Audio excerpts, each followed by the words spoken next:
Louis Espérance Célestin, bonsoir. Bonsoir. Vous êtes journaliste, directeur et fondateur du journal, le Journal d'Afrique. Hein? C'est ça, bien sûr. Vous venez d'être interpellé. Est-ce que vous pouvez nous expliquer un peu comment ça s'est passé? Bon, effectivement, nous environ de 15 ans, je quittais le Cyber Mouna, je me rendais à mon siège. Et comme tout attendre au niveau d'un restaurant, j'ai été intercepté par deux gros policiers en civil qui m'ont intercepté, qui m'ont demandé si c'est moi vraiment, M. Célestin. J'ai dit s'il y a quelque chose, ils m'ont dit non. Si c'est vous, M. Célestin, il y a un mandat d'amener contre vous. C'est ma première nouvelle. Il dit il y a aussi des on vous a convoqué 3 fois, on vous a décerné des convocations, vous n'avez jamais répondu à ces convocations. Donc la justice vous a décerné un mandat d'amener. Il dit c'est ma première nouvelle. À peine je réponds, je vois les policiers qui m'entourent, habillés qui m'entourent, et qui immédiatement envoient la fourgonnette, qui me prennent et qui me jettent dans la fourgonnette. Je n'ai compris. Devant tout le monde, je ne voulais pas trop me débattre pour ne pas que ça tourne au ridicule. Il faut bien que j'aille voir ce qui se passe. Donc on s'est rendu dans les locaux du tribunal de première instance. Je me suis retrouvé en face du substitut du procureur.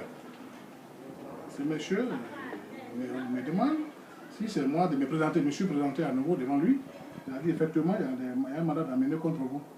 Il dit c'est de la part de qui? De la part de la justice. Il dit à propos, il me sort les mandats de dépôt, les mandats d'amener avec des convocations. Il se trouve que c'est le directeur général de l'ARPT qui aurait porté une plainte contre moi depuis le mois de juin. Moustapha Mami Diaby. Moustapha Mami Diaby qui aurait porté plainte contre moi depuis le mois de juin. Je ne sais pas, il est diffamé dans un journal, j'ai écrit contre lui, donc vraiment il faut qu'il aille au pénal. Alors je dis au procureur, mais ce n'est pas possible. D'abord, je n'ai pas reçu de la convocation. Je crois que la presse... Vous n'avez jamais reçu de convocation? Non, je n'ai jamais reçu de convocation. C'est ma première nouvelle. Et on m'amène comme ça, brusquement devant vous. Il dit, si, monsieur Célestin, j'ai de mauvaises foi. On vous a appelé. Il dit, je ne sais pas si on m'a appelé. Qui m'a appelé? Il dit, moi-même, je vous ai appelé pour dire de venir. Il dit, ah non. Le substitut du procureur qui vous le dit? Oui, il dit, mais écoutez, quand un citoyen est convoqué, on ne l'appelle pas. Il ne vient pas chercher lui sa convocation dans les mains de quelqu'un, d'un juge. On le cherche, on lui donne sa convocation là où il est. Alors, il dit, non, non, votre journal, je ne sais pas où vous trouvez. Il dit, ok, c'est dommage. Mais en tout cas, il n'a pas reçu de convocation. Il dit, ok, c'est pas moi qui vous ai décerné le mandat d'amener. Mais il dit qu'il vous a appelé. Vous avez une fois reçu un appel comme ça? Non, je ne sais pas, il m'a entendu. Non, je ne vais pas prendre ça. J'ai jamais reçu un coup de fil de la part d'un procureur, même d'un juge. Et vous vous êtes dit quoi? Il dit, bon, écoutez, c'est pas moi qui vous ai décerné le mandat d'amener. Moi, vous êtes devant moi, écoutez, moi, vous immobilisez, je fais un mandat de dépôt, on vous dépose à la maison centrale. Il dit, ah bon? Ça m'entend comme ça, sur quel PV? Il dit, monsieur Célestin, vraiment, c'est pas moi, je n'ai rien à vous dire. Je ne sais pas, mais en tout cas, j'ai vu le mandat d'amener. Vous êtes devant moi, vous allez à la maison centrale. Il lui a demandé la permission, je peux appeler mon avocat. Il dit, il n'y a pas de problème, vous pouvez appeler tout ce que vous voulez. De toutes les façons, on va faire le mandat de dépôt, mais appelez votre avocat, c'est votre droit. C'est ainsi que j'ai appelé mon avocat, Maître Abbas Banouka, qui discutement est arrivé. Ils se sont discuté entre eux, ils m'ont mis un peu à l'écart par rapport à leur discussion. Après, ils m'ont appelé pour dire que, écoutez, on vous met à la disposition de votre avocat et qu'au moment opportun, on vous appellera, vous viendrez, vous expliquer. Mais s'il vous plaît, si on vous appelle au téléphone, revenez seul, vous n'avez même pas besoin de votre avocat, vous revenez, vous allez repartir comme vous êtes venu. Il n'y a pas de problème, j'ai entendu. Mais je ne vous rassure pas, je viens toujours avec mon avocat, si possible avec mes confrères journalistes. Ça au moins, c'est mes compagnons, on ne peut pas marcher seul. Finalement, vous n'avez pas été détenu? Non, je n'ai pas été détenu, mais j'ai été interpellé en quelque sorte. Ok. Et qu'est-ce que Maître Abbas vous a conseillé en quittant? Le Maître Abbas m'a conseillé d'abord d'informer amplement mes confrères et que au moment opportun, lui et moi, on va communiquer d'abord avant que je n'aille à la justice. Il ne faudrait pas que j'aille seul. Sûrement, il faut qu'il vienne avec moi. Dès qu'on m'appelle, de l'appeler. Pour qu'ensemble, on aille ensemble. Mais de rester en contact avec lui. Je n'ai pas trop me de lui. Est-ce que vous avez peur aujourd'hui? Non, je n'ai pas peur. Ça, je n'ai pas peur parce que c'est pas là, non. Écoutez, quand on fait un métier comme la presse, on n'a pas peur de la justice ni de la police. C'est le métier, c'est le prix à payer. Je n'ai pas peur. Et c'est pas la première fois aussi d'ailleurs.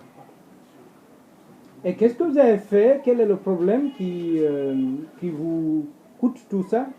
Non. Depuis le mois de janvier, je mène une enquête sur la gestion du directeur général de l'ARPT. Vous avez vu? Depuis le mois de juin. Ce monsieur, j'ai commencé à faire des investigations sur sa gestion, la gestion de l'RPT. Et j'ai dénoncé cette gestion scandaleuse. Et c'est quoi cette gestion scandaleuse? Qu'est-ce que vous avez trouvé? Dans un premier temps, la façon sa façon de gérer d'abord les ressources humaines. Ce monsieur, depuis son affectation, depuis 2011, n'a rien trouvé à faire si ce n'est pas pour radier presque tout ce qu'il a trouvé, tout le personnel. Y compris vos amis?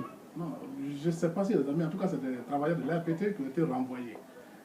Et qui sont vos amis, qui vous contactent, qui vous demandent... Non, c'est des citoyens normaux, c'est des citoyens comme ça. Nous sommes journalistes qui m'ont vu, qui m'ont dit, bah, écoutez... Mais est-ce que ce sont eux qui commanditent vos articles? Non. C'est l'information que je reçois de n'importe qui. Mais moi, je suis allé à la source pour m'informer. J'ai lu, j'ai remarqué, j'ai constaté effectivement qu'il y a eu le renvoi abusif des travailleurs. C'est ça, j'ai commencé par ça. Est-ce que vous avez des statistiques sur ces renvois-là?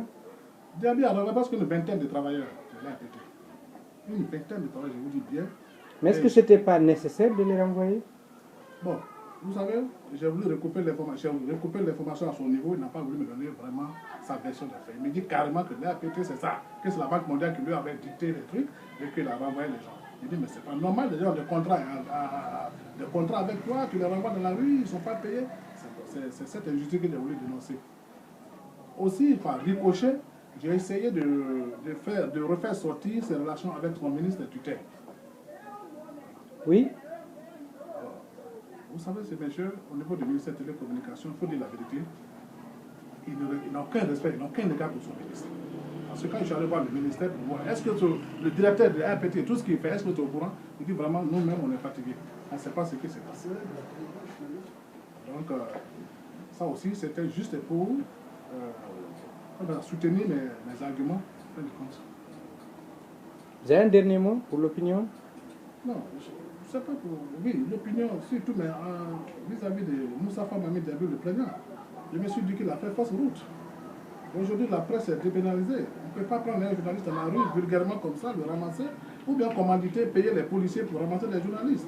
Si Moustapha Mamine sait qu'il a vraiment raison dans ce qu'il fait, et que je l'ai diffamé, qu'on est devant les tribunaux, on a la justice. Mais on ne peut pas interpeller quelqu'un dans la rue, le jeter en prison comme ça, sans convocation, ou bien, je ne sais pas, c'est pas normal. Ça, c'est abus d'autorité. Hein? Il ne sait pas pour qui, mais vraiment, c'est dommage qu'on arrête ça. Désormais, les journalistes ne sont pas les démons, ce ne sont pas des ennemis du peuple, c'est des citoyens, des gens qui sont là pour éclairer le peuple. S'il y a quelque chose qui ne va pas, à la rigueur, le CNC, le Conseil national de la communication, là, on peut essayer ces conseils-là pour régler des problèmes. Il n'y a pas à la police, à la gendarmerie. Je crois bien. Est-ce que vous doutez de la fiabilité de vos articles? Non. Je suis prêt à comparaître aujourd'hui. Je suis prêt à apporter des preuves de ce que j'ai écrit. Je ne peux pas prendre sur moi délibérément comme ça, comment on appelle ça déjà, écrire des choses sur un directeur national, sans preuve, c'est pas normal. C'est pas juste. Je ne peux pas le faire. J'ai un peu dit dans la presse, quelques dizaines d'années d'expérience pour m'amuser à faire ça comme un débutant. Je ne doute pas. Je suis sûr de ce que j'écris. Merci Célestin.